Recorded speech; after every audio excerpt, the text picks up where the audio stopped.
The course of segregation could have led to the manifestation of what was feared most concerning what inspired the Treaty of Verona, the secret Treaty of Verona. And again, we go back to Napoleon Bonaparte, who studied Prophet Muhammad and found a way to transfer conviction to the people to claim a republic for themselves through action. And they could never see that happen again. And so the Holy Alliance was formed and called the Secret Treaty of Verona. That would be an agreement to utilize all powers, especially through secret schisms, in order to manage that possibility. Until 5013C, Skull and Bones agreements with churches and mosques, this was something that was feared. Who will come out of the church? Who will come out of the mosque in the black community? We have to watch these niggas. What would pose a threat is to find stability in a destabilized position where there could be a view to nationalize as a people and centralize your own banking system, where your dollar would circulate in your own system. That would be the greatest catastrophe and disaster imaginable. Not the violence, not theology and teachings, none of that. When it comes to coins and that 14th Amendment consensual agreement to subjugate oneself as a fictitious incorporated person or citizen, to change that value is to threaten the cork put in the hole in the side of the ship in maritime law in these United States, which used to be the Republic of America. Before and during the term of Lincoln, and since Lincoln, this has been a corporate state, de facto state. Now, Martin Luther, or Michael, was assigned as the sheepdog that will run ahead of the flock to make sure that that flock goes in a different direction than what was projected. There were too many threats. Marcus Garvey already laid the foundation of Pan-Africanism, which was an attitude of dignity, self-preservation, and self-sustainability, independence, and a unity with the Pan-African world. He made every effort to establish an economic infrastructure that will follow behind those ideals that he preached. And that was the motive right there that motioned America to get him up out of here. And they did. Same with Noble Drew Ali, who failed the market during his time. And he established one of the first nations by which indigenous Moors of the United States territories could claim or reclaim their proper status. based on the evidences and proofs that he was able to compile and present on behalf of the lost and found people, or Asiatics, of North America.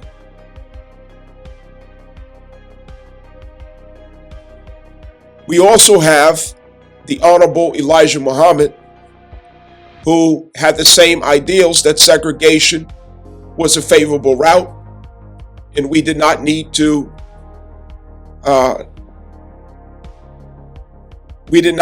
join in or anticipate or beg to join in to the infrastructure or opportunities of white America.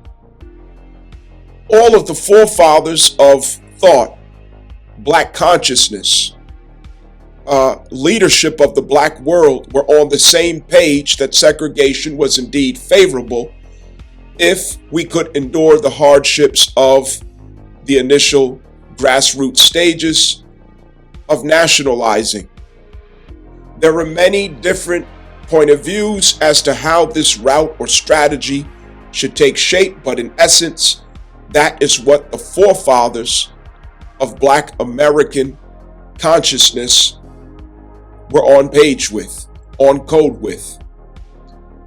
It was Martin Luther who came to change that course and suggest, promote, and influence into ideas of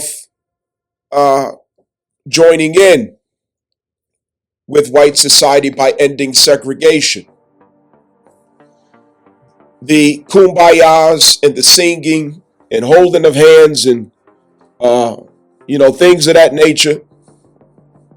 Of course, there were many other leaders of the same type of energy around his influence. However, at first thought, many would think that the Civil Rights Act was foolproof. But I'm here to ask you to reconsider what the full value of it was, what the full intention of it was, and rather or not, it is what you first assumed. Understand that. So we're going to visit a couple of thoughts on this. Martin Luther is the one who went against what all of the forefathers suggested and recommended.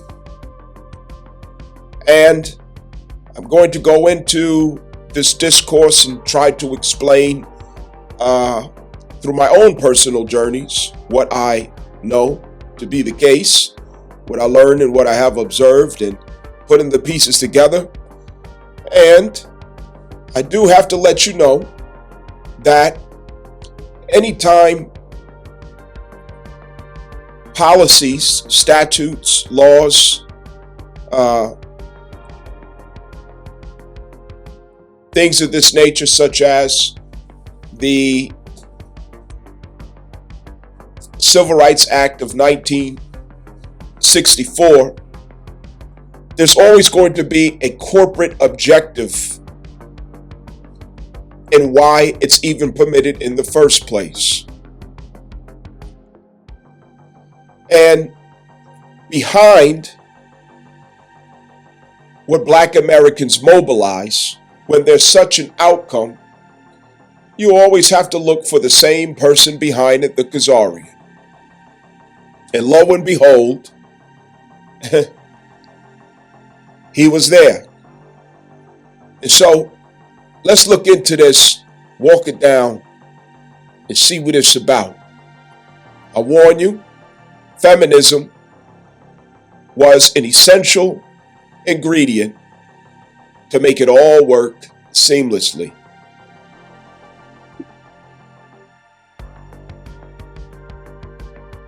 Before we enter the discourse, I want to make sure that I make particular clarifications. And among those clarifications is, most certainly, women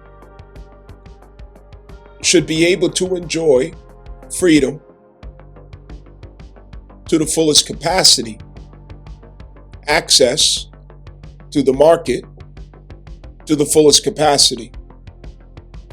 rights, privileges, and protection in society without discrimination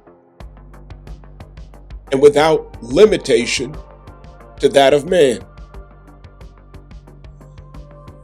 In modern times, women got to experience what that reality is like. And in the modern world, it's new. It's new to women. And with it being new, there are things to learn of what to do with freedom and liberation, as these are the first generations that women get to enjoy it to its full capacity. In principle, freedom must always go with accountability and moral commitment. Accountability requires strength, discipline, integrity, character, honor, transparency, a sense of responsibility, and a foresight into the magnitude of our decisions, the consequences of our decisions, and considering that passing the buck,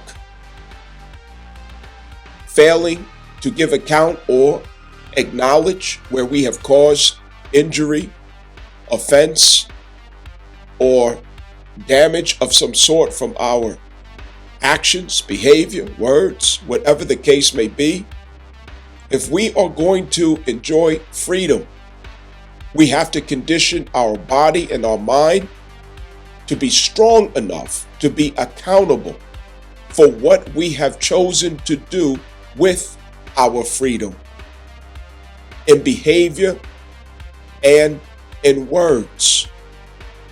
Moral commitment is the balancing factor of that. That whatever we do not betray our inner child. We do not betray the inner constitution. We do not betray our conscience. We do not betray the fine line and law and threshold of what is right or what is good in context of the moment. And so likewise, it is the same with our neighbor or with others, that we do not betray those lines. Moral commitment, doing the right thing, following the conviction of the soul or of the spirit, and not exposing ourselves to betrayal of the inner child, not exposing ourselves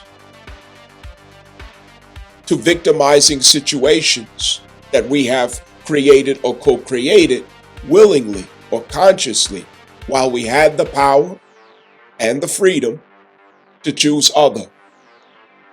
As long as we can remember these things, this axis of accountability and moral commitment, then freedom remains freedom. To forget so, it becomes entrapment. And without the strength to show accountability or moral commitment, we become the victim and we pass the buck. So this had to be the lessons that goes around the one who learns newly what freedom is about. It took several generations for this lesson to be embodied. Are there exceptions? Yes, there are exceptions. There is no sweeping indictment or claim. And so I have to make this acknowledgement before getting into the discourse, because there are some subject matters concerning civil rights that I'm going to go into, because I am speaking on Martin Luther King. The I Have a Dream speech was written by a Jewish lawyer, Stanley Leverson. Need I say any more?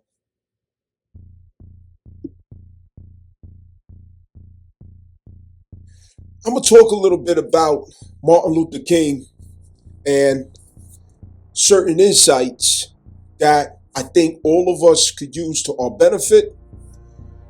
The message, of course, comes from the sentiment of so-called African American person. You know, I'm Asiatic indigenous, you heard. But what I'm going to speak on is the polarity, okay? I'm going to weave in and out of this, but the polarity of concentration is Cancer and Capricorn, okay? Pay attention to that and look for that in what I'm saying. Capricorn and Cancer. Now, 1964, all right, which I'm going to reference the Civil Rights Act of 64. During this time, the so-called African American community was naturally disenfranchised from government opportunity and from corporate America, because of Jim Crow, right? So it's like a decentralization because of Jim Crow and discrimination. Now, what did that do to our community?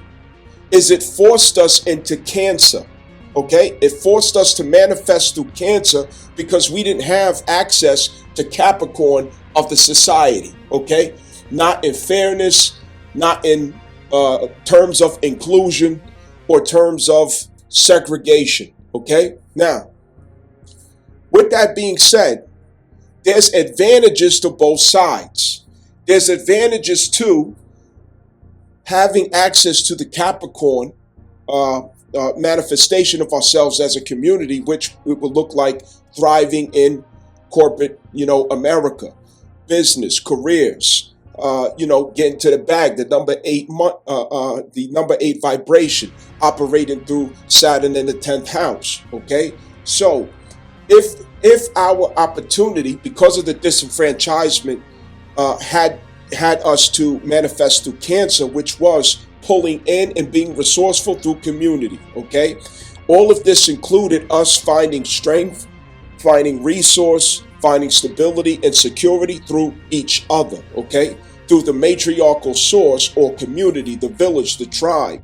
Now, this had to do, first of all, founded on the health, the integrity, and strength of what? Marriage, okay? Marriage. Also, because of that, we could afford the strength of community. Because of that, we could afford the strength of resilience through unity. Understand that, okay? So, essentially what's happening is the the decentralization that we collectively, of all people, are facing right now. It takes us down memory lane where we might need to reference, okay, what upheld us during those times where we didn't have access to thrive through Capricorn in society, okay? So, Martin Luther King, I'm going to go into a discourse where I explain how Martin Luther King derailed our strategic approach that was generating in 64 of self-determination and self-reliance as a community, okay? Because as I'm going to describe in this discourse, there are certain forefathers that set the basis of consciousness, political activism, even spirituality, so-called black politics, Pan-Africanism, things of that nature, as well as metaphysics, that came from these specific forefathers of the African American community. The first one I'm going to start with is Marcus Garvey. He actually came from Jamaica, okay? Big up to Jamaica, shout out to Jamaica, Marcus Garvey, understand, okay? So, Marcus Garvey is first and foremost, and I will explain that. But what I really want us to listen for, okay, is the reverse effect. We're going back to where our prime reliance is Cancer rather than Capricorn, okay? So listen carefully, for that as you listen to the discourse.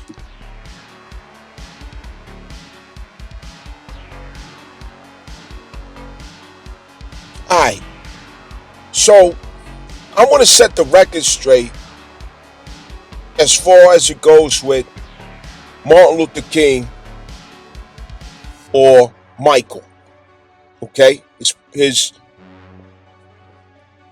a big misunderstanding, misconception about Martin Luther King and the attitude of so-called African Americans who know.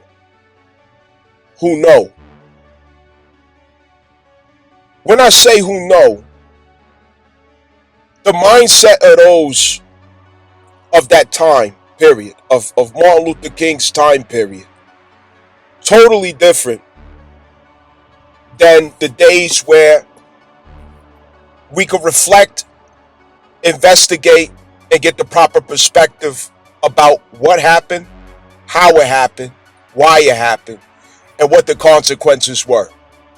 And then working through the illusions of what we thought we were getting while we were not.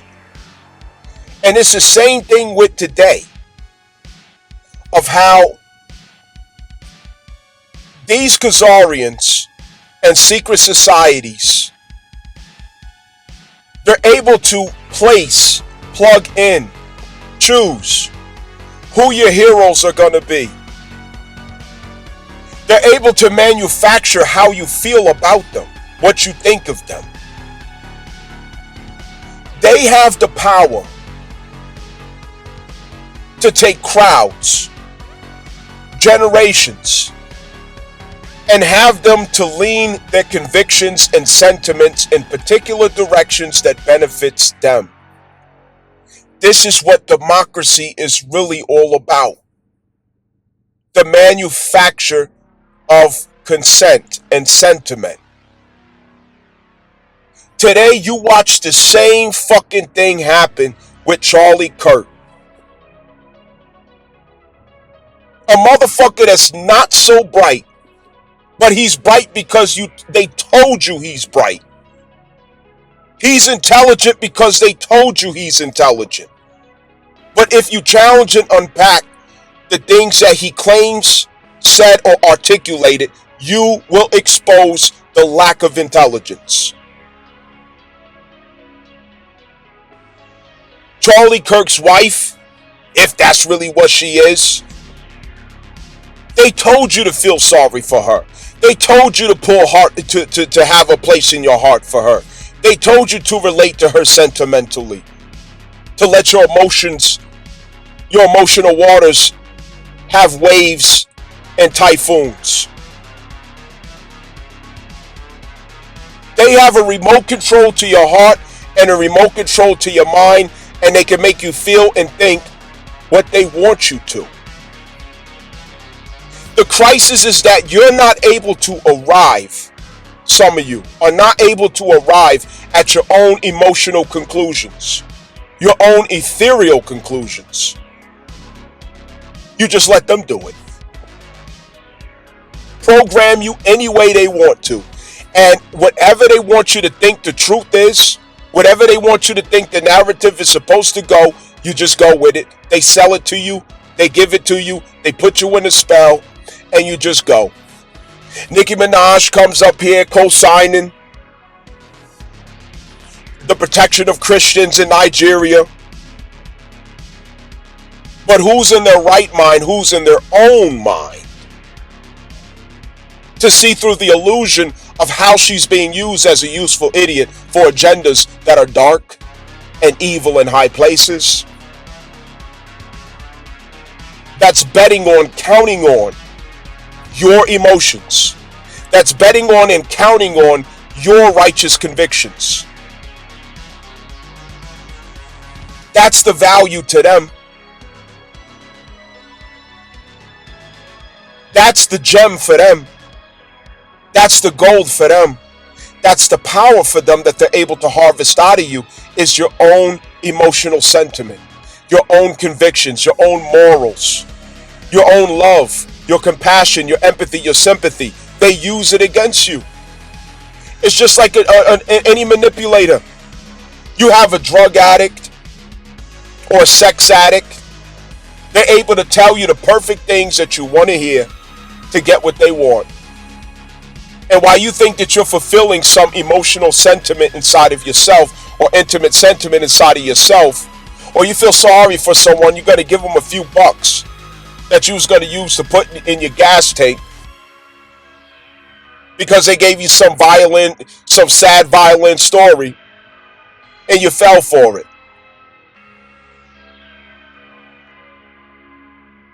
I'm telling you, people, it doesn't take for you to be there to know in the 60s. All you got to do is pay attention today to know how everything went. Because there's nothing new under the sun. They're playing the same old game, same old tricks because the people failed to change. The people failed to evolve. Same fucking dummies that's getting played. Black Lives Matter riots and protests, people actually believe that young black Americans took to the streets and started up riots, burning stuff and turning stuff. People actually believe that they're the ones who initiated and created that. I guess the same people believe that what happened in Iran is organic. The people flooding the streets and setting stuff on fire and different people probably believe that too. They probably believe that about the persecution in Nigeria. You'll believe anything that Benjamin Netanyahu comes and tells you about Palestine. You'll believe whatever sorry excuse that Hillary Clinton came up and said African Americans are super thugs. But yet on the backhand, they're the ones who's putting crack cocaine and guns in the communities in the 80s to fund some filthy, dirty war. Why the fuck do you believe every fucking thing? When's the start date of you having ownership of your own consciousness, your own mind, and your own heart, your own emotions? When are your emotions going to be under the dominion of the self and not somebody else with a remote control telling you exactly what the fuck to feel about something? And you being scared, shook to disagree, to challenge it, to investigate it, to unpack it, to question it, to think contrary. Let me tell you something. These Khazarians and white Christian nationalists, whoever they tell you is the hero, you have reason to suspect and investigate and expose. Quite the opposite.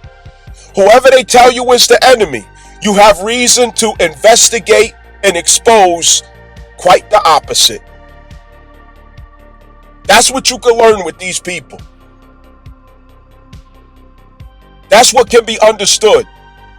Who do they say is a bad guy?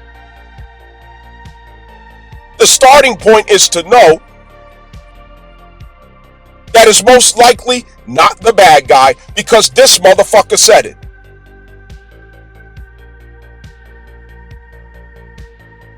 Oh, who's the good guy? It's most likely not the good guy because this motherfucker said it. Because they're liars. It's all they can do is lie.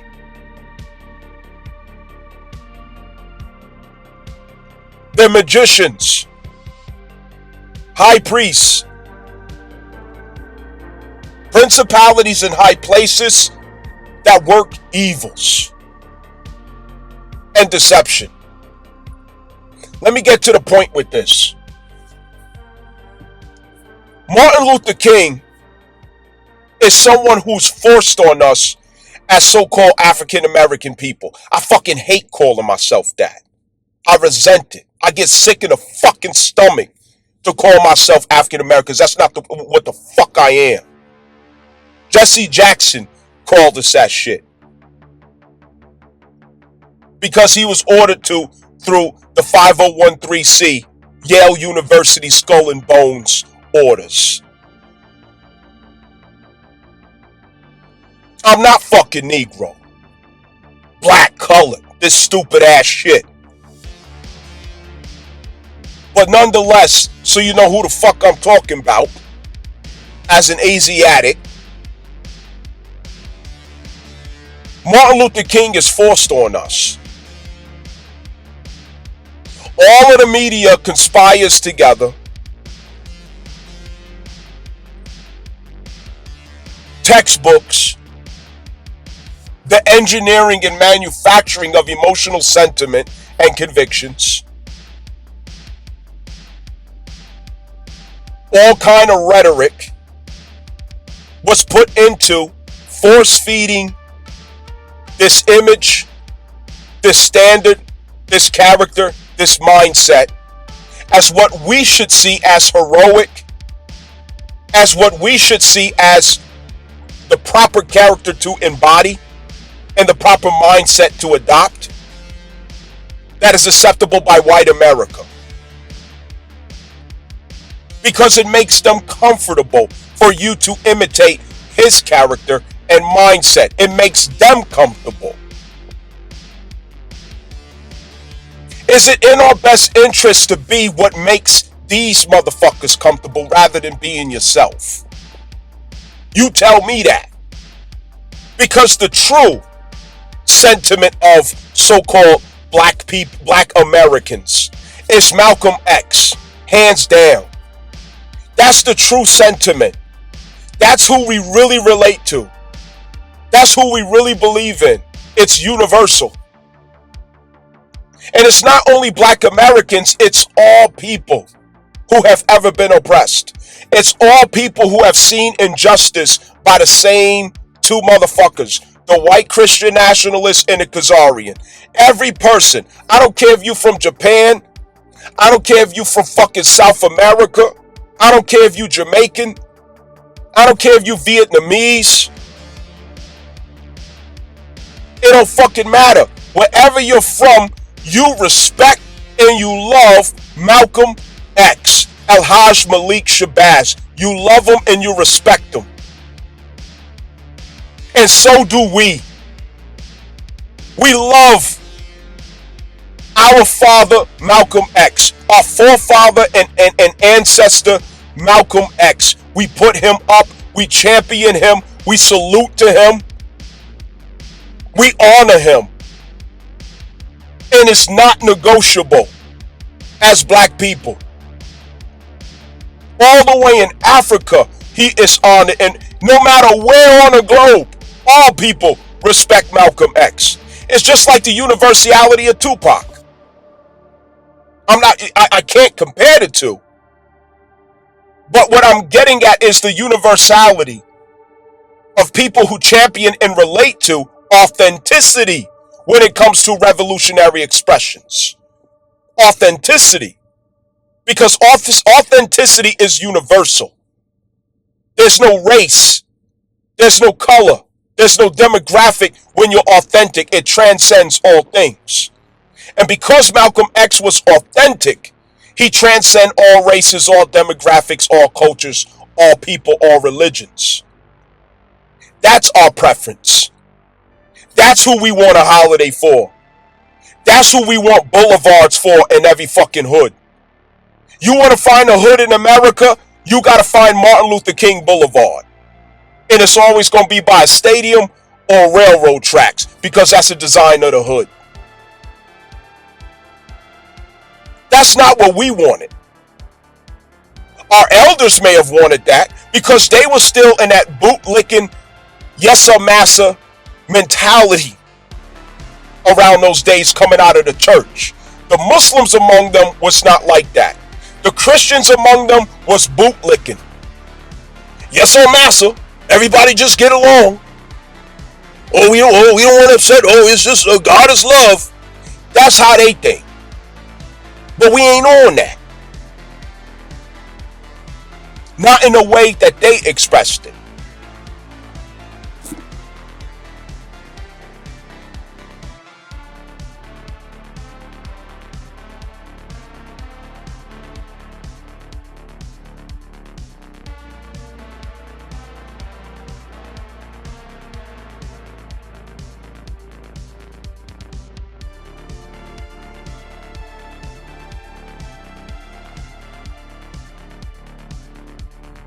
We're in opposite directions than we were with the 1964 Civil Rights Act. During that time, the economic disparity between Black America and white America was 8-1, 1964. And the point of attraction with what Martin Luther King was proposing, with the backing of secret societies, was an economic incentive through the Civil Rights Act. That's your Capricorn, okay? Our strength at that time was in Cancer, the domestic unit, the family unit, the community that held hands around the church or the mosque. That was our strength. That was our wealth. That was our power. However, we wanted to get to the other side to have economic power through integration rather than self-determination, which was the route of the fathers who came before Martin Luther King. We're in the opposite direction this time, all of us, where we're coming from Capricorn, where our current generations have indulged, enjoyed, and thrived through the Capricorn story of corporate America. Getting to the bag, I'm an entrepreneur, I'm a boss bitch, yada, yada, yada, I got this, I got that, I can afford this, oh, you broke, you dusty, money, money, money, money, money.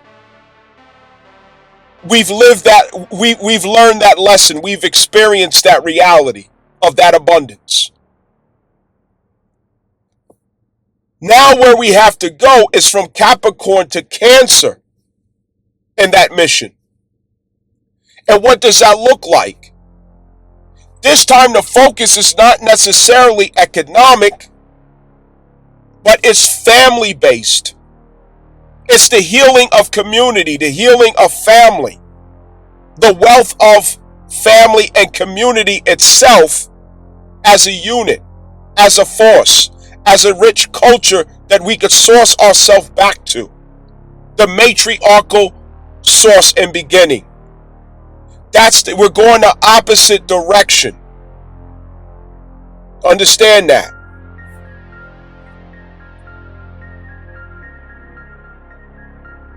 In 1963, 51% of Black Americans lived in poverty, compared to 15% of white Americans. In 1964, the average cost of a new home was $20,500, and the average individual income was $3,947.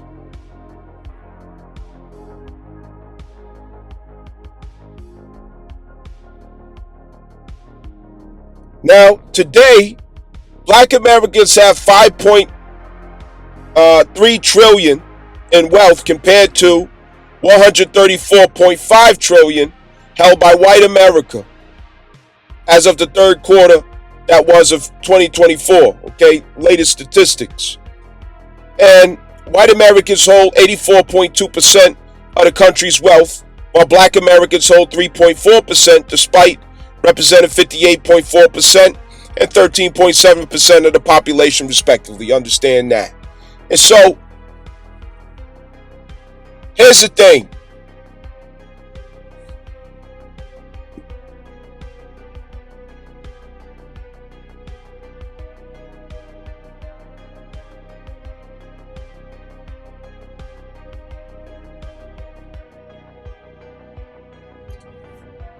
The thing about this is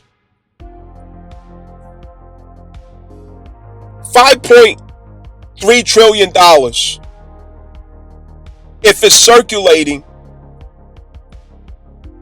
through the economy of Khazarians, and white nationalists, it's all good.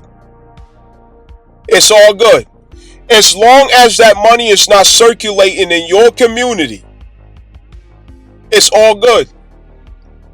But the moment that money starts circulating in your own community, that's when it becomes a problem. Because the truth is, it doesn't matter what the difference is in the wealth disparity gap. It doesn't. That's not the part that matters. That's not the part that's important. That's not what's significant. What's important, what's significant, what remains as the threat is whether or not it circulates in their community or in our community. That is what makes the difference. That's what poses the threat. If by any reason today, Black America decided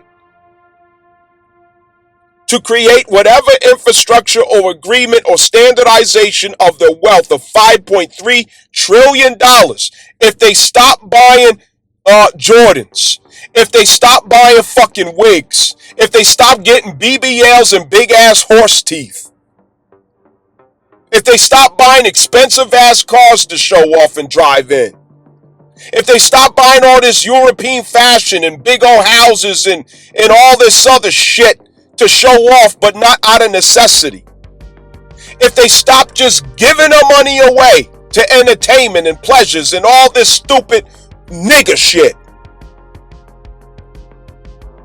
and concentrated it into the self, realizing that they have $5.3 trillion collectively, which is the status of an independent nation.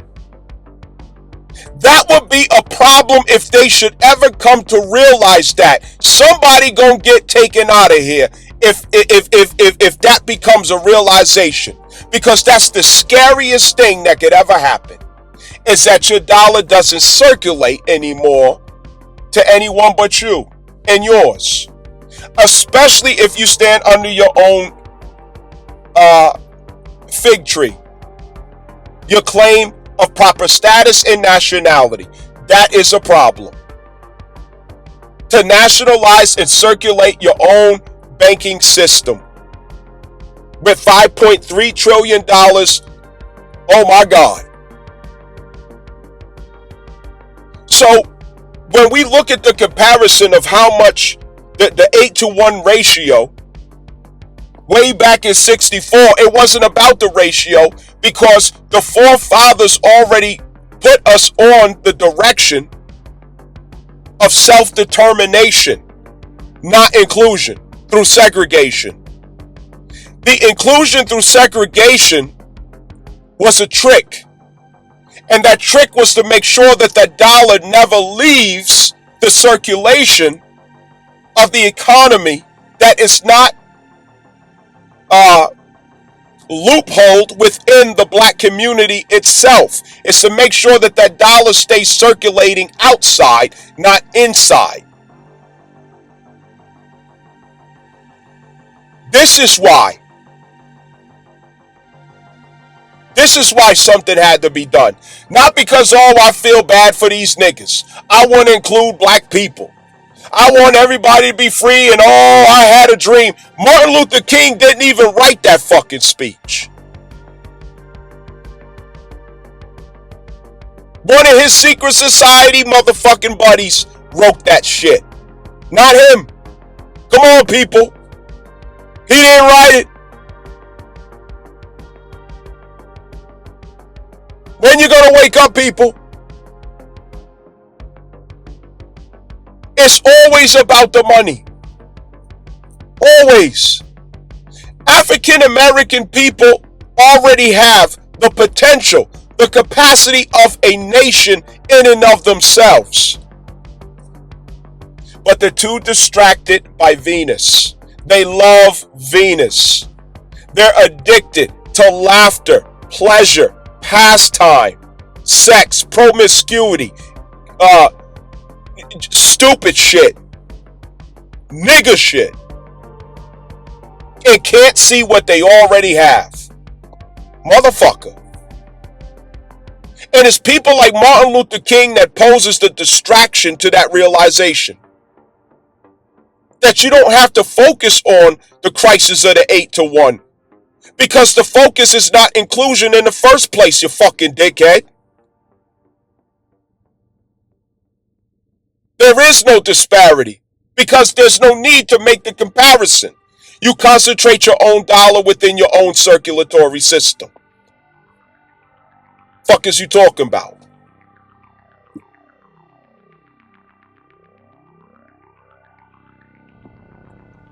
I want us to see where the real threat was at. And I want us to see that while we're submerged in Cancer and they're submerged in Capricorn, we're coming from opposite ends of intent. The people are full of their emotion and sentiment. And the principalities in high places, there ain't no emotion and there ain't no sentiment. There's only strategy. And the strategy is always the bottom line, the dollar, and power and control.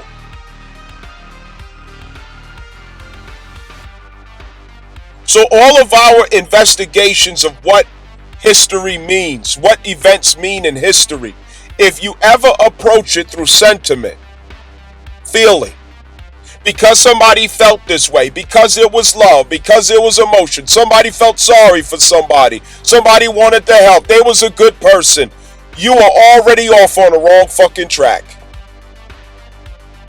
You are off on the wrong goddamn track. And you're going to be dumb as a box of rocks by the time you're going to be frustrated and feeling dumb than a motherfucker. Because the conclusion that you come to, the picture going to be upside down and backwards. You're not approaching it correctly. Your feelings ain't got shit to do with it. Sentiment ain't got shit to do with it. None of that does. Consequence and results. It's the sheepdog that runs ahead of the herd to herd the sheep in a particular direction. Sheepdog are very fast. They're very witty. They're very intelligent. They watch every move. It's the sheepdog. What does the sheepdog see? What did the sheepdog see? Martin Luther King was just a move of a sheepdog that was sent out to steer that herd in a direction that the shepherd wanted it to go. And it worked. Because that dollar is not circulating in our community, it's circulating everywhere but our community. Everywhere but.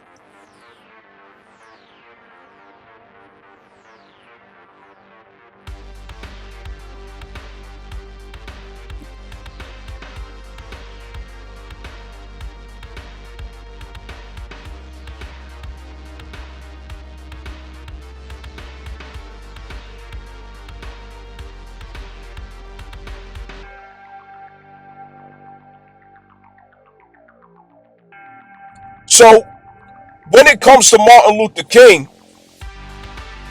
what we didn't like the most was the passive approach that he took.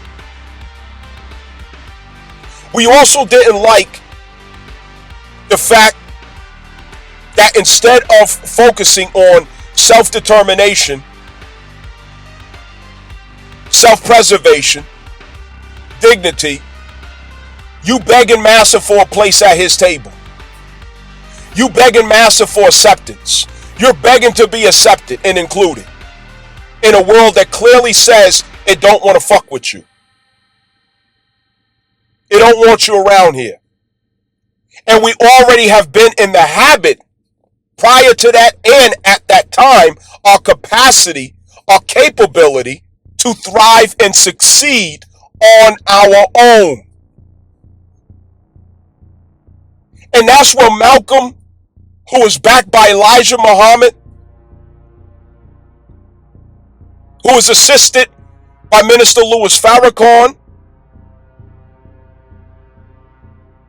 whose forefathers behind them was Noble Drew Ali, and before him, Marcus Garvey.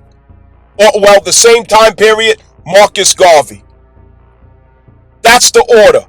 That's the ancestral order of the spirit behind African American people's fight, grit, consciousness, social and cultural intention.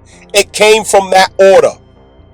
And then it found its way through mosques and churches. But then when the 501c secret society started buying into the churches and mosques, we no longer produce heroes because they're bought and sold. They're bought and paid for. But to stay consistent with the point, our authentic sentiment is with Malcolm. The superficial sentiment is with Martin Luther King.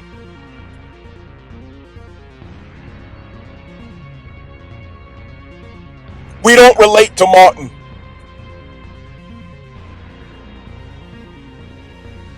Not entirely.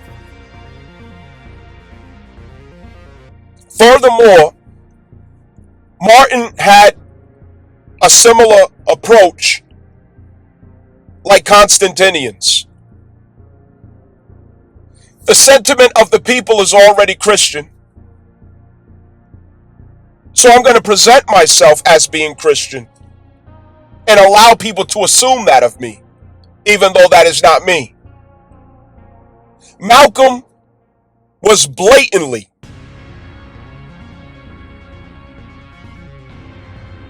outwardly expressed as a Muslim. Rather, it got him smoke and rejection or violence or not.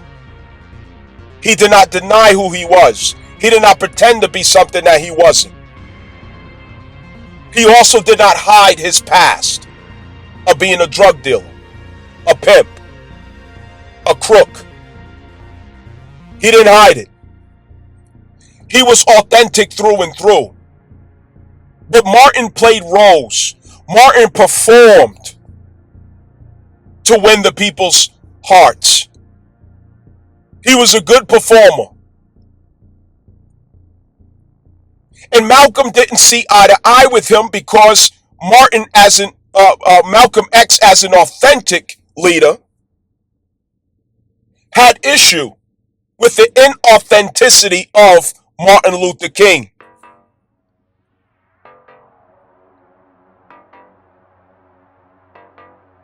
Martin Luther King's approach in the view of Black Muslim America and Pan-Africanists, which came from Marcus Garvey, and those Moorish American Muslims that came from Noble Drew Ali, that side of the water, or that side of the fence, seen Martin as taking us backwards. Countless cities that we were thriving in, and every time the white Christian nationalist gets upset, jealous, or envious, or insecure, he comes and destroys it. Just like Tulsa, Oklahoma. He comes and destroys it. He starts trouble. He finds a way to sabotage it. Every time. We were thriving in the 60s. We came to the zenith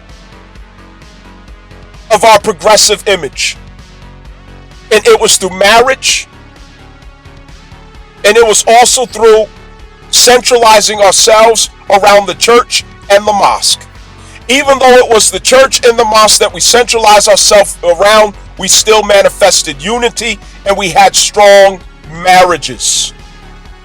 Feminism had not yet taken its course on the black family.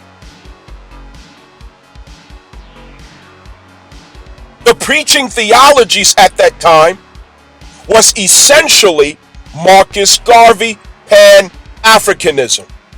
Essentially, through and through.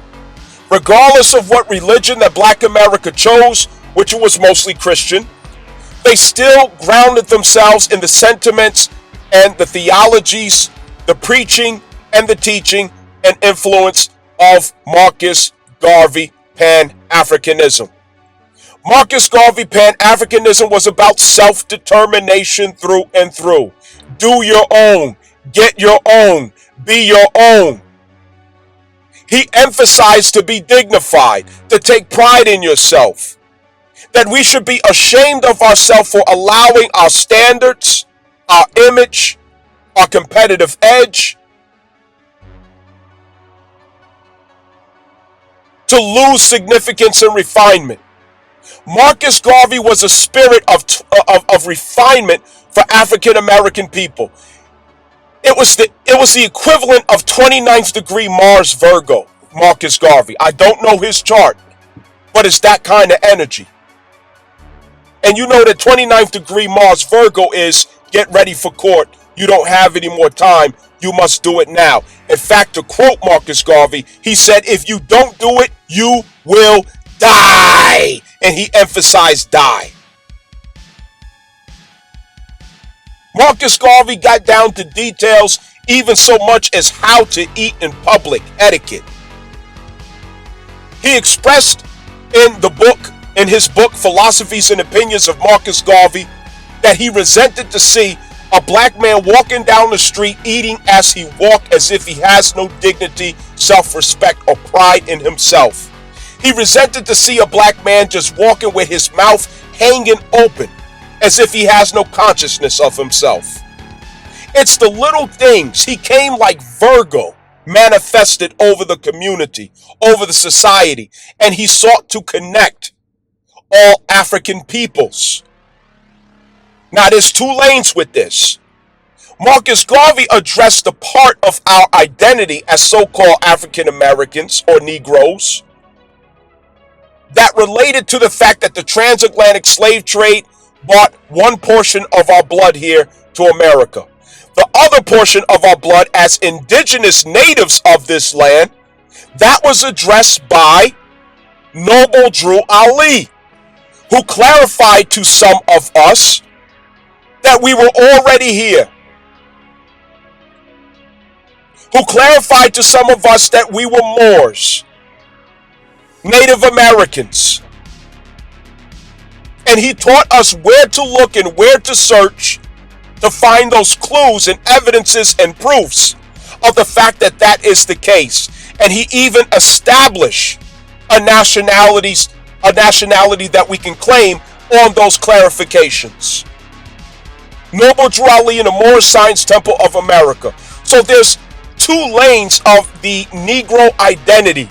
One as the indigenous of America and one as those who came in from the transatlantic slave trade. We are both portions as a community. And Marcus Garvey came to one and Noble Drew Ali came to the other. That was the beginning of black consciousness. That was the origin of black consciousness. That is the root and source of black consciousness. Those two places. The third point was the Honorable Elijah Muhammad. However, that third point did meet infiltration. Infiltration of government. With that being said, what came out of the nation was the point that furthered and evolved that consciousness through teachers such as these three that I'm going to name, the forerunners who evolved out of those forefathers that I named you, the primary forefathers. The three that evolved out of that, it was, as I mentioned, Elijah Muhammad, then Malcolm X, and Farrakhan after Malcolm X. And at that same time period, it was Clarence 13X. Clarence 13X. These were the forerunners. These were the forerunners. They split in different directions. Malcolm X went the direction of universality and authenticity. The all-inclusive universality and authenticity. That is where his pathway went. As a Muslim. Even as a Muslim. Minister Louis Farrakhan chose to emphasize the talking points of Elijah Muhammad specifically. And Elijah Muhammad came up behind Noble Drew Ali. And there were claims of him being the student of Fard Muhammad, who had different or even in some ways opposing views to Noble Drew Ali. And that became a sharp difference in their theologies. As it relates to Clarence 13X, he split away from the bond of Minister Louis Farrakhan, Elijah Muhammad, and Malcolm X. He was in the midst of the three, and he went his own direction as he was exiled from the Nation of Islam. The reason being is that he constantly took to the streets, relating to the streets, but he failed to bring them back to the Nation of Islam organization, which is a clear sign of exploitation taking place right from the root. Okay? So Clarence 13X also took an authentic pathway. Malcolm X and Clarence 13X were the two who took the authentic pathway. Minister Louis Farrakhan stayed. Alright? Y'all niggas follow this shit. This doesn't exclude the Nuwapians and all of these other branches, okay? There are many other branches that splintered off from these foundational fathers. Understand that. But to simplify, Clarence 13X took straight to the streets. He took to Brooklyn and he took to Harlem. And he started what's called the 5% Nation of Gods and Earths. I was a member of that. Still got the tattoo on my arm. When I was just 17 years old, I went to join the Marine Corps. And in explanation of my tattoo, Mayor Giuliani had already classified the 5% Nation of Gods and Earths as a gang unit. And to have any tattoos, books, or contraband is considered gang affiliation. So I was rejected from the Marine Corps because of my tattoo and the meaning behind it, according to the ruling of Mayor Giuliani, who classified it as a gang. And I ain't gonna front, there was a lot of things about it that turned into a gang set. They're a neutral force between, Folk Nation and People Nation. But anyway, not to get into that, and Black Stones as well. In fact, all of these sets of People Nation and Folk Nation, they too branched off of these forefathers that I just mentioned. Okay? Along with, for example, Huey P. Newton and the Black Panthers, okay, which was the essence of these orders, Black Stones and so on and so forth. They have the same theology in essence because it came from the same fathers. You go to the Crips, the Bloods, Black Peace Stones, Vice Lords, even Latin Kings. The essence of the teachings came from these four fathers. I'm trying to put y'all niggas on and tell you how this shit go, because there's a lot of young motherfuckers who don't know what the fuck they talking about because they didn't come from that world. Nigga, I came from that world. I was immersed in it. It birthed me.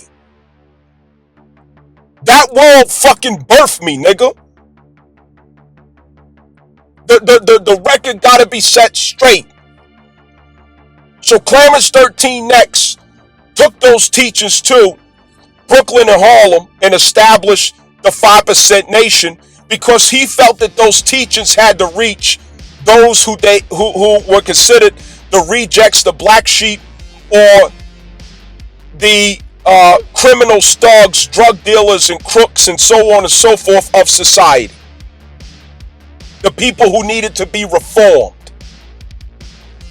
So he created an order of lessons, which in New York we call it studying the lessons, the 1 to 20s. The 1 to 20s, the supreme alphabet, the 12 jewels, All right? This is universal language. And I give you an example. If you listen to the Wu-Tang, if you listen to J. Rue the Damager, if you listen to Guru, if you listen to KRS-One, who also came out of the Zulu Nation, which the Zulu Nation is an offshoot of Marcus Garvey. If you listen to all of these conscious hip-hop figures, they sourced their teachings from these fathers that I mentioned, and hip-hop later on became a mobile. It later on became a drumming communication for these teachings to spread. You have Public Enemy, 5%ers. Chuck D, 5%ers. Every rapper who came to Nas is a 5%er. Nas is a 5%er. The whole Wu-Tang Clan is a 5%er. You heard Old Dirty Bastard teaching Clarence 13 Next lessons. You heard the whole Wu-Tang teaching Clarence 13X lessons, nigga. I know what the fuck I'm talking about. Let's get this shit right. Especially y'all put New York on my chest, nigga. Clarence 13X is the father of all hip-hop artists who had a fucking message. He's the spirit behind that. It came from his teachings that he extracted from the nation and brought it to the streets, and it became the street culture of the urban world, the street jargon. Why in New York do we call each other son? Hey, yo, son. Let me get a chopped cheese, son. Hey, yo, son, back up. Yo, you son that nigga. Hey, yo, son. Where does son come from? It's not S-O-N. Niggas got this shit fucked up. It's not S-O-N. And the younger generation don't know that because they fucking ignorant. It's S-U-N. Just like the Wu-Tang said, I call my brother son because he shine like one. Method Man said that. What is he doing? He's quoting the teachings of Clarence 13X. Erykah Badu. I was coming out of the water with $3.06. What's that? 360s. The lessons of Clarence 13X. The Goody Mob. 5%ers. Andre 3000. A 5%er. All these people who taught something was 5%ers. So this was the beginning and origin of consciousness in the black world. So Clarence 13X had an equal effect and impact as Malcolm X. Malcolm X related to and talked to the people of society who were not of the urban underworld, the Scorpio Pluto world. He spoke to the people who were of the Libra and Aquarius world. Even though he came from the Scorpio world. And he's respected by everybody, high and low. Because of authenticity. Farrakhan takes a particular kind of appetite and taste in consideration. Because there's some things that he says, there's some things that he teaches that may not be digestible to most people. But essentially his teachings were very effective, and I've seen what it does to change and transform people. I came from the generation where we used to heal our own crackheads. We used to show up in the projects and give accountability to the drug dealers and the gangsters who were terrorizing the community ourselves. And the Nation of Islam used to do that. They used to police the communities. They used to be the people who we called for help and protection. They used to be the ones who mentored the lost youth out in the city, who cleaned men up and made men of them, who taught us how to read, to understand, who taught us how to be dignified and to become refined. Nothing has ever accomplished that in my witnessing like the Nation of Islam. The church can never hold a candle to the Nation of Islam regardless of what the fuck you think about it. It can never do that. Ever. The Nation of Islam is no fucking joke. That shit gets you right as a man. It birthed me. It rebirthed me. Sorry for my compassion, but this is where my life came from. And so, Clarence 13 next, Malcolm X. Malcolm X reached the world. Clarence 13 next, he reached all of the urban world. And then you got Noble Drew Ali, who taught law, civics, braided with history. Okay? Law, civics, and history tied together. And his emphasis was status correction. His emphasis was the need for nationality. His emphasis was independence, dignity, self-determination. His emphasis was to stand under your own fig tree, flag, and banner. That was his emphasis. So all of these forefathers and heroes made the picture complete. So whatever side of conviction that you were on, there was a forefather who came for you to give you what you needed to approach your mission. Understand that. And so, as I tie this together and give some background, all of our forefathers wanted independence for us. They wanted self-determination for us. They wanted dignity for us. And they even wanted segregation for us. They didn't want to change the segregation. They didn't want to oppose the segregation. Martin Luther King is the only nigga that came along and fucked that up. Everybody was on board. Everybody was on the same page. And you know what? They could have gotten everybody to stick out. The inevitable demands of endurance to manifest that status of nationhood, of independence, of self-determination, to where you're not begging to be at a table of a white man, to where you're not asking and begging for acceptance. You're not asking him to give you this or give you that or let you sit here, let you drink from that fountain. You're not asking for it. You're not asking for him to provide this or to provide that. Every one of our fathers who came, they told us to get your own shit. Do for yourself. Stop fucking begging. But Martin came along and changed that shit. And he distracted the people who could have been won over to stick it out. Because it was a long process ahead of us to manifest it. And the truth is, our progression was consistent. And in the 60s, we reached the zenith. We have never enjoyed a higher status in modern America as so-called African Americans after slavery than we did in the 60s. And no matter how much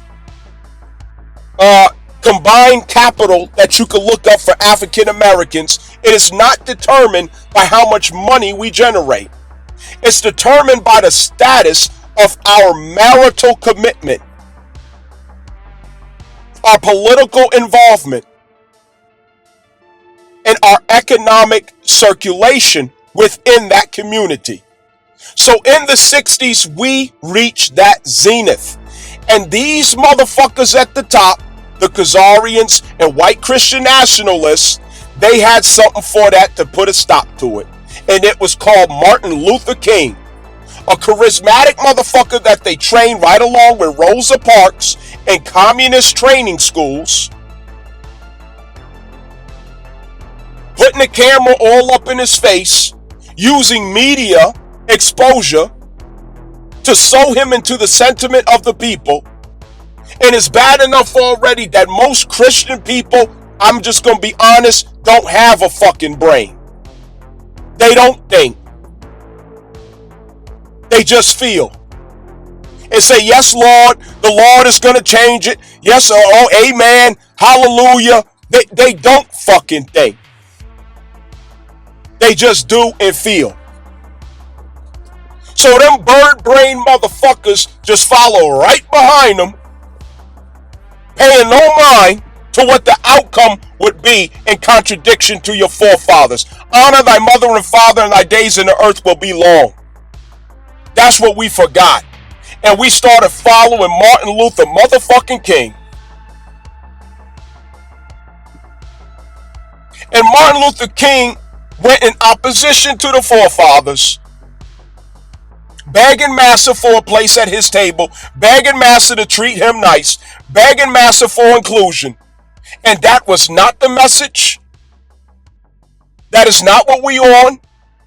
And nigga, you coming in here asking us to do something different than what we already had determined. You going to Gandhi for some bullshit tactics that ultimately ends in you holding hands talking about we shall overcome, kumbaya, and other stupid ass songs looking bitch made in the fucking streets. Looking like some pussies in the fucking streets. That's what came out of that. You made everybody comfortable. You made everybody happy. You tap dance so everybody can feel comfortable and happy. You manifested to be liked instead of being respected, nigga. And that's why Malcolm X didn't fuck with that nigga. Because Malcolm X got respect through being disliked. He got respect through authenticity, through the passion of his truth. And ultimately, every race of people seen that it was not racism that Malcolm X was promulgating. It was conviction, which is why his message still remains universal. Nobody is offended by Malcolm X's message. Not white, not black, not Chinese, not fucking Japanese, not fucking Mexican, not South American. He has a universal message for all people. Why? Because it's authentic. Unlike the pussy message. Oh, I hope you like me. I hope you accept me. Please let me sit at your table. Will you include me too? Don't leave me outside. Marcus Garvey would turn in his fucking grave. You gotta listen to Marcus Garvey to know what I'm talking about. Marcus Garvey speaks with thunder. Thunder. And he got the same animosity that Malcolm X did.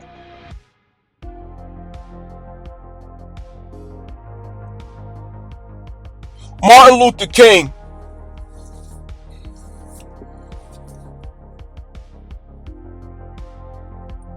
through the useful idiocy of Martin Luther King by Khazarians and secret societies to derail the intent of Black America solidifying behind independence and self-determination, it anticipated to stop the ultimate threat. And the ultimate threat was for that many people, all of Black America, to ever centralize themselves behind their own bank, to ever circulate their dollars within their own communities. That ultimately would be most disastrous. It's the economic hit that was the terror. It was the economic hit that was the great anxiety of Khazarians and white Christian nationalists. So they had to act on it, and they used Martin Luther King to stop that shit from ever happening. They would have preferred to include Black America in the weight of their dollar, the taxable bodies, and to split the body of man and woman into two instead of one, so that both can be taxed instead of one. It's all about money. And it's reflected in the Civil Rights Act of Inclusion. The Civil Rights Act of Inclusion is essentially inclusion in corporate state. That's what y'all niggas gotta understand. It's inclusion in corporate state, and it's also division of the unity of man and woman so that both are taxable, so that both can bear the burden of debt, and so that both are in capacity to be subject to predatory banking and loans. Both get a credit card. Both apply for loans. Both incur debt. Both get taxed. Both get worked. And this is why feminism had to go hand in hand with the Civil Rights Act. Without feminism, it would mean nothing. Feminism was to place females in a spell through their own nature, gaslighting them, gassing them up over illusions that would have them to destroy their own families, destroy the sacred status of marriages in America.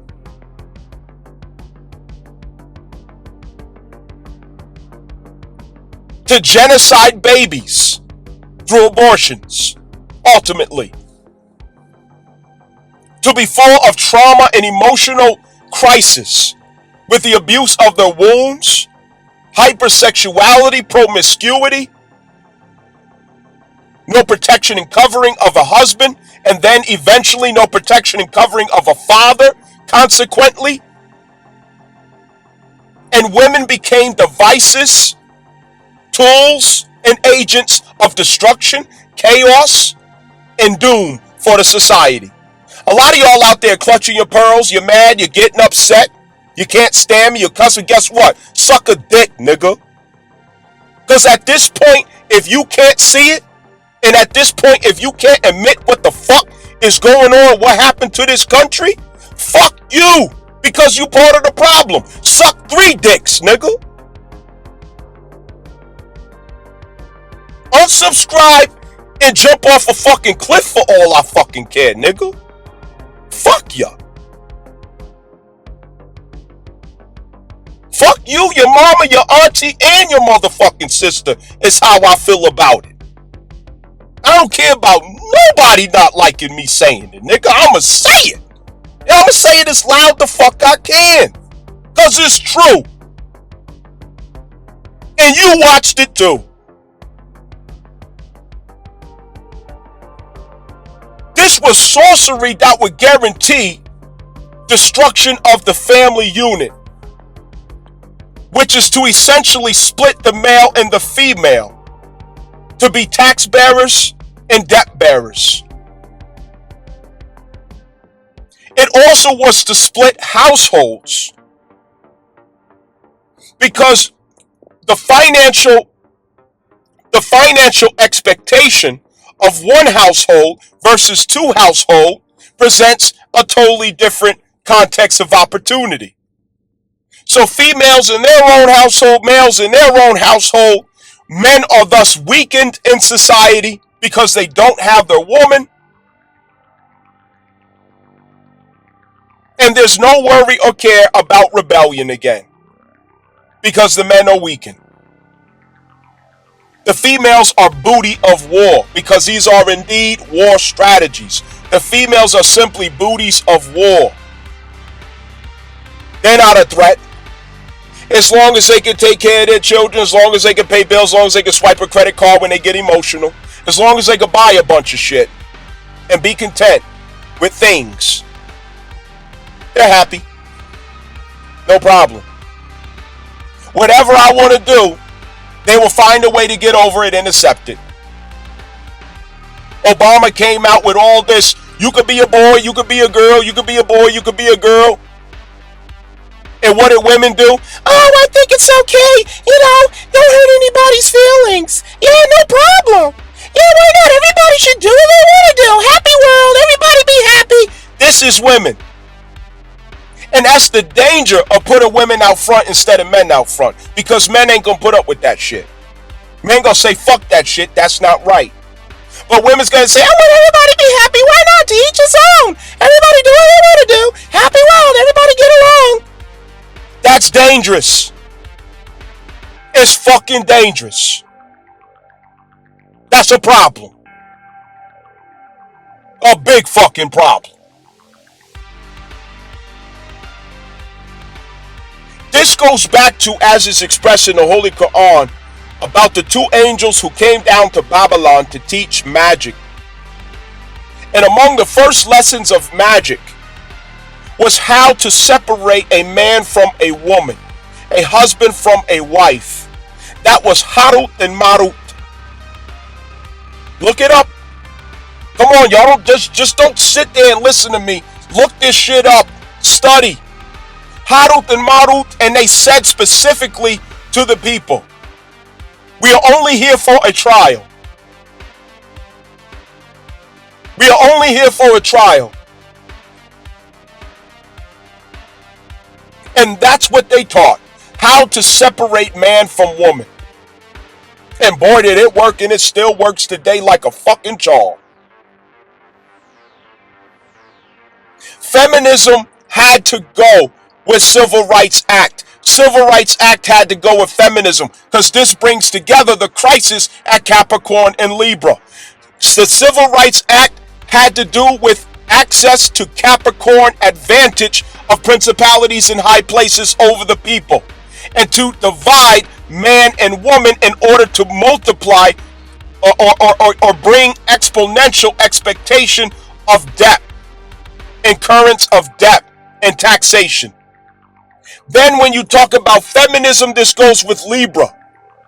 The splitting of man and woman, that's what caused the splitting of man and woman.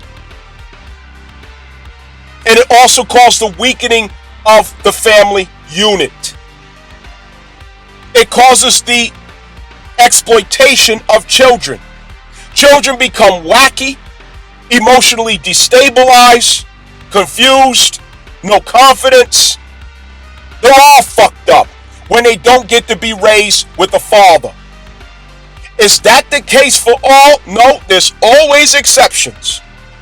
Because certainly there's a dickhead in the back. Not all mine turned out all right. Okay, whatever.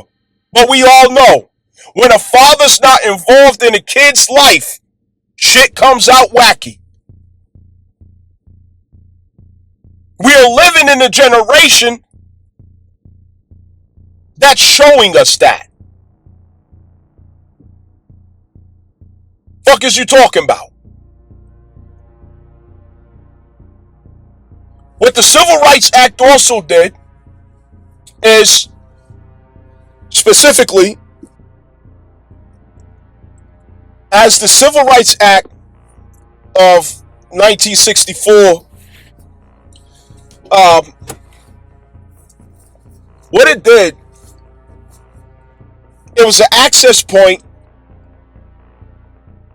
of black women and all American women and all foreigners, male and female, okay, to enter status in commerce, to enter debt, taxation, education for corporate America. That's what it was all about. It was to make it accessible. It was to stabilize the environments so that there is consent and will behind the people to enter that market and produce through it, spend through it, and incur debt through it. That's what it's all about. It's about implying ethical policy that converts the society into a world that incorporates females into taxable and debt incurring status, while also doing the same with foreigners universally. Notice I did not mention the black male. The 1964 Civil Rights Act was not necessarily intended to benefit the black male. The point was the black female specifically, especially with her being a double minority, black and female. Along with that, access to General Education Board. Rothschild, Rockefeller, come on, y'all, stay with me. Don't fucking fall asleep. Don't fucking fall asleep on me right now. Wake up, nigga. General Education Board, 1902, Rothschild, Rockefeller. To make universal not only access to education, but make directly compatible universities, education, and corporate America for women. Okay? For women. It was aimed at black women, white women of America, and all immigrants who would come to America. It was aimed to benefit these, not the black male. You have to understand this. So, because feminism was sown into society at the same time as the Civil Rights Act, this went hand in hand with lending direct empowerment to females in a society in order to anticipate the long-term outcome of weakening the family and the males of society. This was consistent with making the culture of America compatible with the expectations of the secret Treaty of Verona. What was that, 1823? This was to make the society compatible with the intention or the anticipated outcome of the secret Treaty of Verona. Understand that. And so,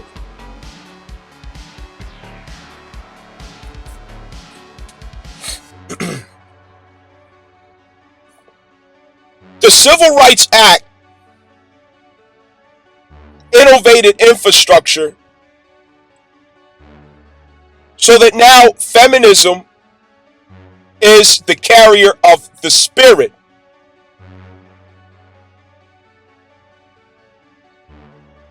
While 1964 Civil Rights Act is the carrier of access to market. The spirit is what divided man from woman. It kept them as two instead of one. It also kept them in drama, trauma, and crisis between man and woman and child, so that the courthouses are never quiet. That keeps the money coming. So the jailhouses are never quiet. It keeps the money coming.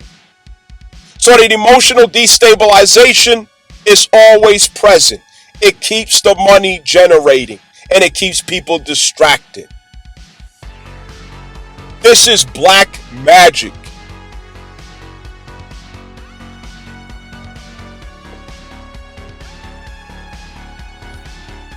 Specifically, because we're talking about 1964 Civil Rights Act, which so-called African Americans were the ones who have the illusion of fighting for this. which, no, not necessarily. Okay? This was instilled, this was given consistent with the plan and strategy of Khazarians and secret societies. It was not necessarily a win of marching and kumbaya and holding hands. That's an illusion. That's not what the fuck happened. That's the illusion. So, in the name of African Americans' plight, it was standardized into America. In the name of. Now, anyway, Civil Rights Act 1964, Black American women specifically, they not only through this had access to the commercial economy, through the Capricorn, to the Capricorn context of American society and status, the 10th house status. It also went hand in hand with the grassroots evolution of what later on would end up becoming the welfare state. Okay? The welfare state. This had to go consistent, of course, with court laws and rulings, family court and divorce court, that provided incentives for divorce, incentives for women to keep the children or use the children as weapons, pawns, tokens, in order to bloodlet the men, in order to transfer estate or wealth from men. Because ultimately, the spell or the curse was already in place to keep them divided and at ends with each other, in disagreement with each other, at each other's throat. And then you give her access to an illusion of independence. Along with the access of an illusion of independence, at Cancer and Ceres aspect of her life, you provide food, clothing, shelter through the welfare state. So what this essentially does, it replaces the sense of need for a husband or man. It replaces that. In replacing that, it gives her a different opinion. It gives her a different strategy to the differences that she would naturally face with a male counterpart. It gives her a different reaction.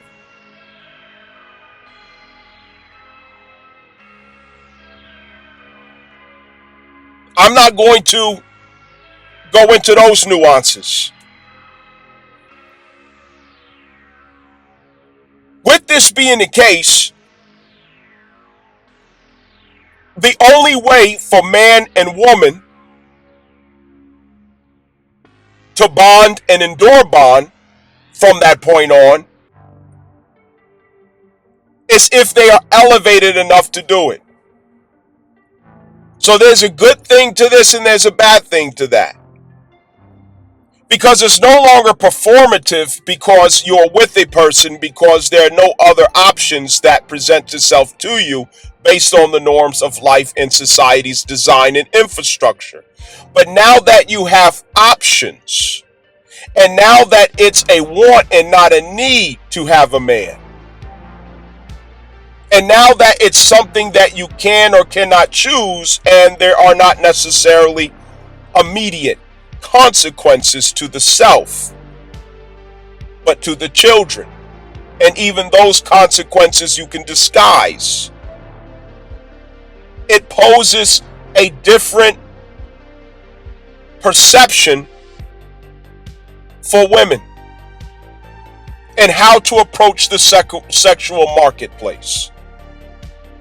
Now she's acting from desire rather than necessity when it comes to men. All right, this is a total different consciousness, a total different strategy. You're coming from a totally different place in the being. So y'all figure out the birds and bees with that. Now, this really caused African American females to become the new white supremacist.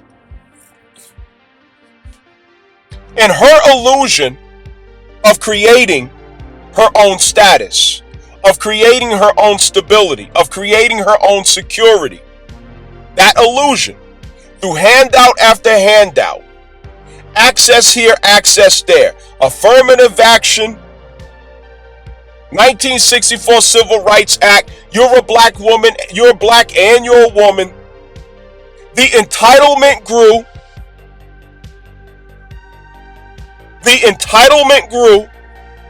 And along with all the other Democratic handouts that went along with it, boy, did it change her attitude and mentality. Now I can tell a motherfucker to kiss my ass. The court, the state is on my side, not yours. The judge is going to rule in my favor, not yours. The police is going to arrest your ass even though I slapped the fuck out of you.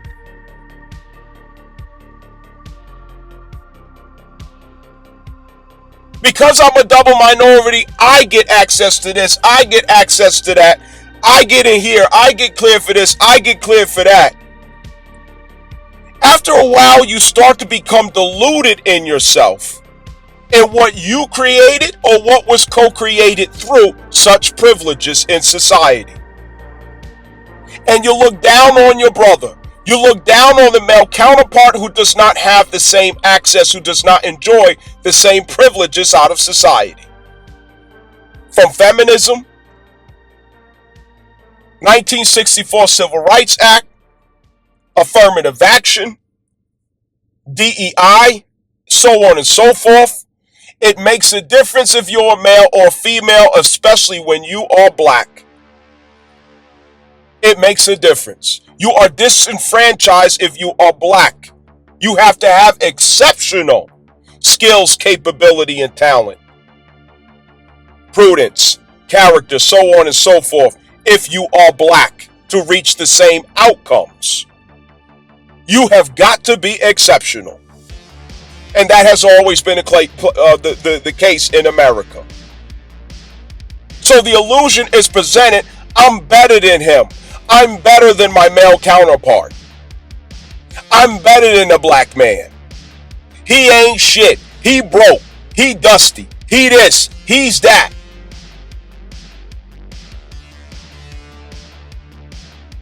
But let massa let you go. Let something get adjusted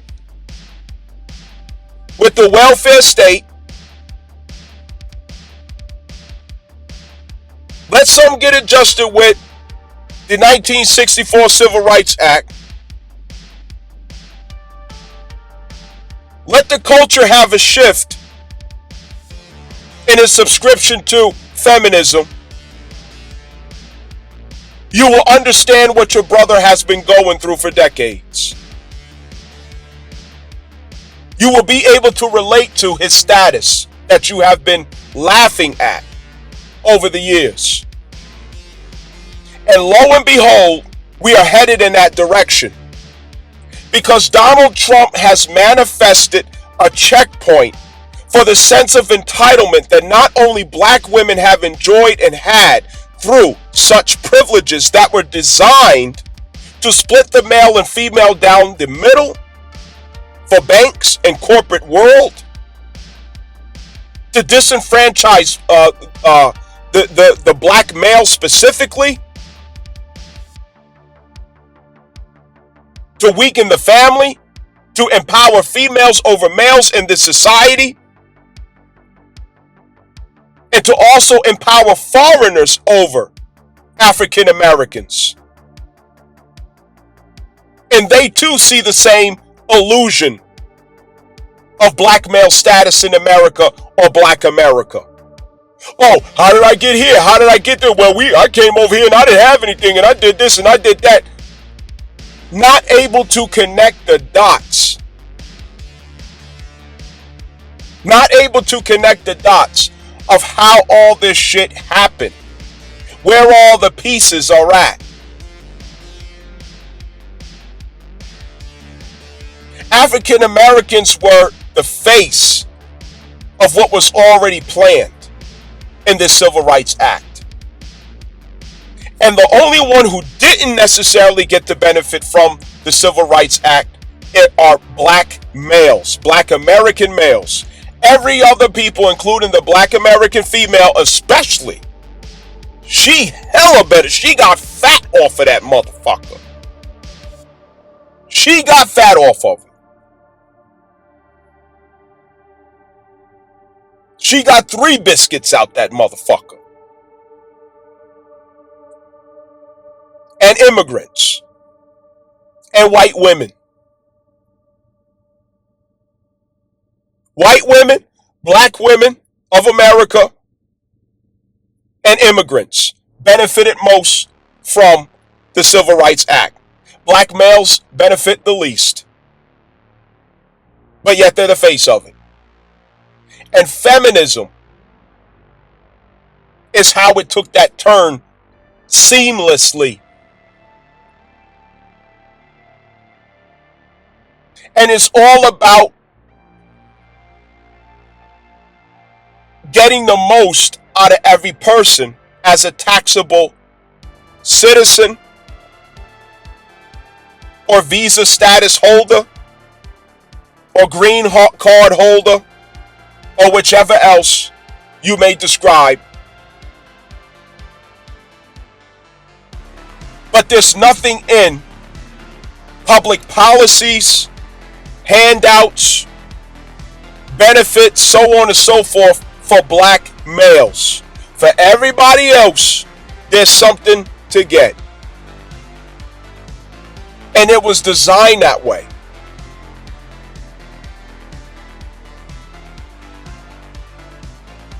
White supremacy didn't have to meet us anymore in society because the black American woman did it for them. She became massa. She became the person who is the enemy to the black man. And it was all around the illusions that she allowed herself to be subject to. Illusions of value as a useful idiot. And the consequences are still here. Donald Trump, as soon as he got in office, he started picking all that apart. And this is why I say Donald Trump manifested as a hand of the universe that's not only bringing karma and correction and justice in a spiritual manner in this society, but it's also a catalyst for the change that returns us to our values, our morals, our conscience. Why? Because it pulls the plug from corporate America. And it forces us to put the plug back into the family unit. And we have to pay attention to what happened so that we are safe from each other's hand and safe from each other's tongue. And so that we learn to guard, protect, honor, preserve, and reverence the family unit. Because without it, we manifest the crisis that we have in this nation. Feminism destroyed families. And all of the infrastructure, all of the corporate policies that lifted it up. And the arrogance and narcissism that went with females who consumed it. Humble pie is being served in this society today as I speak. Black women are number one for who got laid off, in the unemployment status in African American community is up 7%. They got sent home from the plantation. No more needed. AI replace all your degrees and every. No, thank you. AI do that. It's a dream that is over now. And it doesn't mean doom and gloom. It means that it's time to reflect on where the value is really at. Where do we go from here? What was learned? What do we understand now? Who did I expose myself to be when presented with truth and power? When presented with freedom and power. Who were women when they enjoyed freedom and power? What did they choose to do with their freedom and power? And this is not something to listen to, clutch your pearls, and start shifting the blame of your insecurities over to me. It's a time where you have the privacy, wherever you're listening from, to examine yourself and be honest about what you've seen, what you heard, what you did, what really came of us as they played these games with us and they use women to do it. This is not to blame women, but it's to let you know how important women are, how essential women are to anything that we could expect or predict of the status of societies. We go no higher than our woman.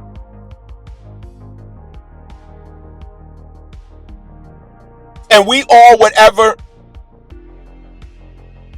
status she is in the end. And when she becomes traumatized from the abuse of her freedom and misuse of her freedom because she doesn't understand what to do with freedom, we all become traumatized as a result. So the healing is a collective effort, and it starts with truth. It starts with the uncomfortable truth so that we can get to the love on the other side of that truth. Uncomfortable truth. Women were used. Games were played. Race was used. We keep falling for it over and over and over again, just constantly falling for all these fucking tricks. And when it comes to examining and playing the videotape, looking at the fight where we didn't duck, we didn't block, we didn't roll, we got hit with the hook, we got laid the fuck out. We can't stomach watching it, and we keep getting these triggers, these emotional triggers, instead of listening and examining and admitting to the fucking truth when you hear it. Don't lie to yourself. You were there. Don't fucking lie to yourself. You were there. You seen it. You know it. You know this is really what happened. You know what happened to our children in America. You know what happened to our families in America. You know what happened. You know it. You know what really happened.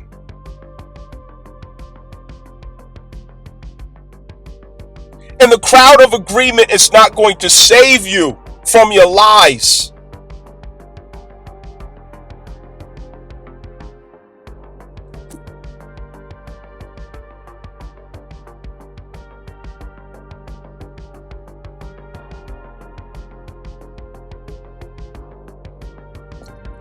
I say that to say, Martin Luther King is not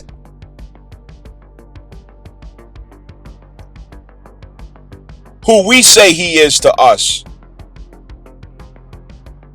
It's who Khazarians and white Christian nationalists say he is to us.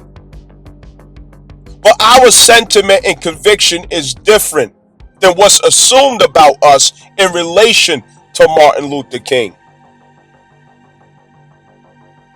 It's not the same. And I come from the generation where we used to have our eye on a ball. We knew who we were, and we knew where we was going, and we knew how we got to where we was at that time. We knew the history. We knew the story. We did the research, and we didn't have Google. We had to go on foot or bike or car or bus or train to get the information and labored for it. So can't nobody fool me, man. I know what the fuck happened.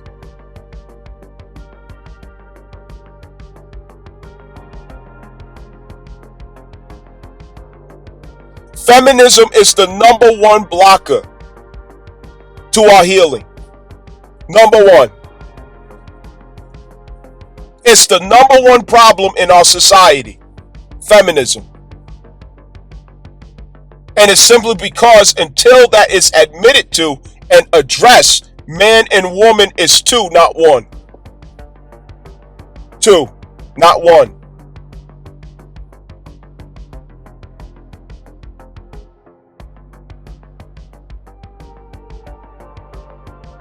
Martin Luther King is consistent